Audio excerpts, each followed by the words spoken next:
Financial stability isn't about earning more money. It's about making intentional choices with what you already have. Whether you're making $50,000 a year or $500,000, the principles remain the same. Minimalism and money go hand in hand because both are built on the same foundation, intentionality. When you strip away the excess, you begin to see clearly what truly matters. Today, we're walking through the essential money rules that will keep you financially stable, no matter what life throws your way. The first rule is this: spend less than you earn. It sounds simple, almost too obvious, but this is where most people fail. They earn a paycheck and immediately find ways to spend it all. Their lifestyle grows with their income, a trap called lifestyle inflation. You get a promotion, you buy a nicer car. You get a bonus, you upgrade your apartment. Suddenly you're making more money, but somehow you're just as broke as before. The minimalist approach is different. When you increase your income, you increase your savings rate instead. You don't automatically upgrade your life. You keep your expenses intentionally low and let the gap between earnings and spending grow wider. This leads directly into the second rule: build an emergency fund before anything else. Life is unpredictable. Your car breaks down, you lose your job, you face an unexpected medical bill. If you don't have money set aside for these moments, you'll go into debt. And debt is the opposite of financial stability. An emergency fund should be your first financial priority, before investing, before paying off low-interest debt, before anything. Most experts recommend 3 to 6 months of living expenses, but if you're living minimally, this number is much smaller than it would be for someone with high expenses. A person spending $2,000 a month needs $12,000 for 6 months. A person spending $800 a month only needs $4,800. This is one of the beautiful truths of minimalism. When you reduce your expenses, your safety net becomes easier to build. Once you have that emergency fund in place, rule number 3 becomes critical. Track your money obsessively. You cannot manage what you don't measure. Most people spend money without any real awareness of where it goes. They check their bank account once a month and wonder why they're broke. The minimalist approach is completely different. You know exactly how much you have. You know exactly where it's going. You track it daily if necessary. This doesn't mean living a life of deprivation or constant anxiety about money. It means being fully conscious and intentional. When you track your spending, you start to see patterns. You notice which purchases bring real value to your life and which ones are just habits. You begin to distinguish between needs and wants without judgment. This awareness alone changes everything. Rule number 4 is about your relationship with consumption. Buy things with intention, not emotion. In our consumer culture, we're taught that shopping is a form of entertainment, a way to feel better, a status symbol. Minimalism rejects this completely. Every purchase should have a purpose. Before you buy anything, ask yourself these questions. Do I need this? Will this improve my life in a meaningful way? Can I afford this without going into debt? Could I borrow this instead of buying it? Have I waited at least 30 days to make sure I still want it? These questions act as filters. They stop impulse purchases, they prevent accumulation, and they keep your money in your pocket where it belongs. When you adopt this mindset, your spending naturally decreases. You're no longer buying things to fill emotional voids or keep up with others. You're buying things that genuinely serve your life. The 5th rule is straightforward, but often ignored. Eliminate debt as quickly as possible. Debt is a chain that ties your future to your past. Every month, a portion of your income goes to paying for something you already bought and already used. That money could be going toward your freedom instead. Now, not all debt is equal. Mortgage debt is often unavoidable and sometimes reasonable. But consumer debt, credit card debt, personal loans, these are wealth destroyers. They charge you interest, which means you pay more for everything. Minimize your debt aggressively. If you have multiple debts, pay minimums on everything and attack the smallest debt first, or attack the highest interest debt first. Either way, create momentum. Watch one debt disappear completely. Feel that victory. Then move to the next one. This process takes discipline, but the freedom on the other side is invaluable. Rule number 6 brings us to consumption patterns. Adopt a uniform wardrobe and stick with it. This might sound extreme, but it's one of the most effective minimalist money moves. Clothing is often where people waste enormous amounts of money without even realizing it. They buy things they don't need, keep clothes they don't wear, and spend time every morning deciding what to put on.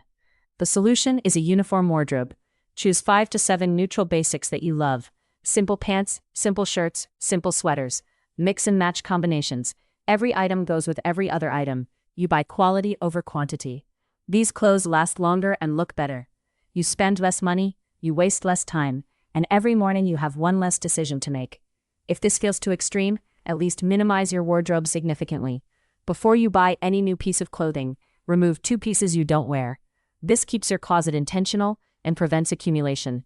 Rule number 7 is about delayed gratification. Use the power of waiting. The human brain is wired to want immediate gratification. We want things now. But this impulse is expensive. The minimalist approach is to wait. Create a rule for yourself. If you want something that isn't essential, write it down, put it on a list. Wait 30 days. After 30 days, look at that list. Most items will seem irrelevant. You'll realize you didn't actually want them. You just wanted the temporary feeling of getting something new. The items that remain on your list after 30 days, those might be worth considering. But I promise you, the longer you wait, the less you want. And the less you want, the less you spend. This practice trains your brain to distinguish between genuine desire and impulsive wanting. It's powerful. Rule number 8 is essential for long-term stability. Automate your savings. Willpower is finite. You cannot rely on yourself to save money if it requires constant decision-making. Instead, set up automatic transfers. The moment money hits your account, move a percentage to savings before you have a chance to spend it. Pay yourself first, always. Even 5 or 10% is better than 0. Most people find they don't miss money they never see. It goes straight to savings and they adjust their spending accordingly. As your income increases or your expenses decrease, increase this percentage. Over time, your savings rate grows. You build wealth almost without thinking about it. Automation removes temptation and builds consistency. Rule number 9 teaches us about our relationship with money. Avoid comparing your finances to others. Social media makes this incredibly difficult. You see highlight reels of other people's lives and assume they're wealthy or successful.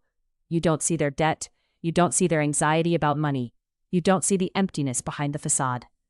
Comparing yourself to others is a losing game. The only person you should compare yourself to is your past self. Are you spending less than you were last year? Is your emergency fund larger? Have you paid down debt? These are the only comparisons that matter. Someone else's wealth or lifestyle choices have nothing to do with your financial stability. Stop looking at what others are doing. Focus entirely on your own path. Rule number 10 brings us to income. Invest in yourself strategically.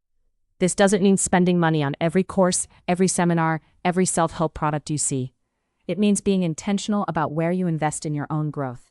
If a skill will meaningfully increase your income or reduce your expenses, it might be worth learning. If a course will help you start a business or advance in your career, consider it seriously. If reading a book about personal finance could change your relationship with money, get that book. But be selective. Most self-improvement products are marketing, not actual improvement. Invest only in skills and knowledge that have clear, tangible benefits. When you're intentional about learning, the return on investment is genuine. Rule number 11 is about housing, often the largest expense. Choose your living situation wisely. For most people, housing is 30 to 50% of their monthly expenses. This is where minimalism can make the biggest difference.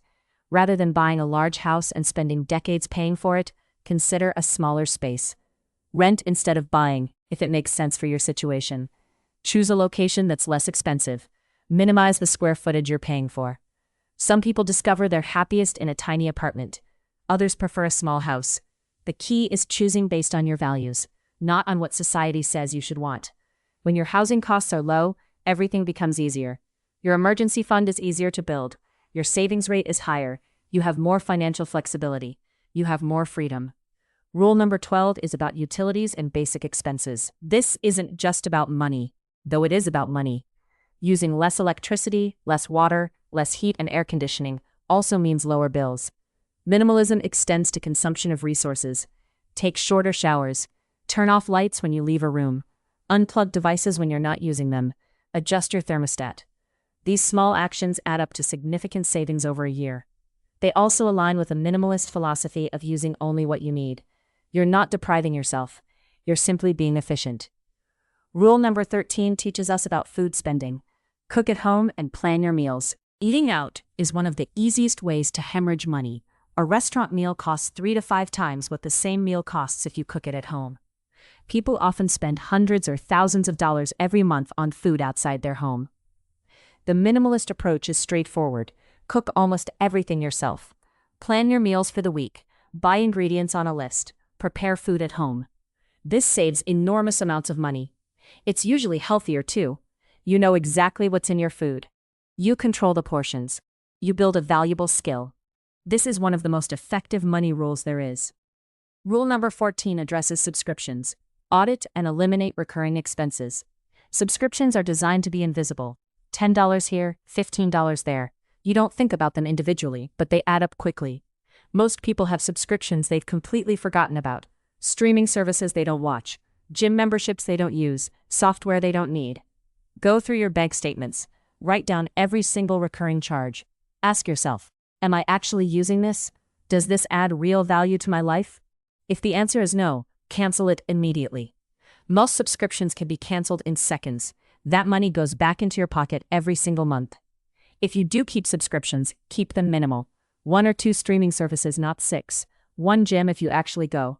Be ruthless about eliminating subscriptions that don't genuinely serve you. Rule number 15 is about your mindset. Practice gratitude for what you have.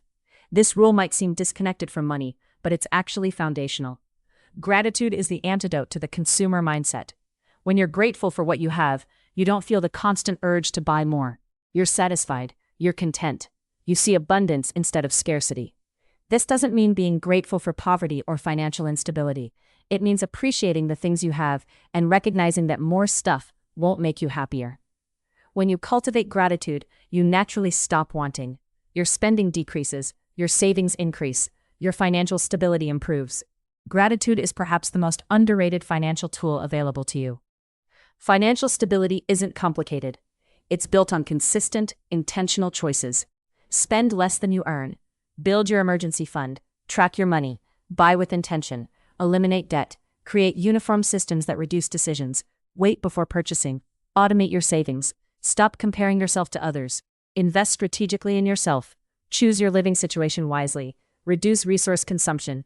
Cook at home. Eliminate subscriptions. Practice gratitude. These 15 rules aren't restrictions. They're freedom. They're the blueprint for a life where money works for you instead of against you. Start with one rule. Master it. Then add another. Over time, these practices become automatic. You'll find yourself naturally making choices that lead to financial stability. And one day, you'll realize you're no longer stressed about money.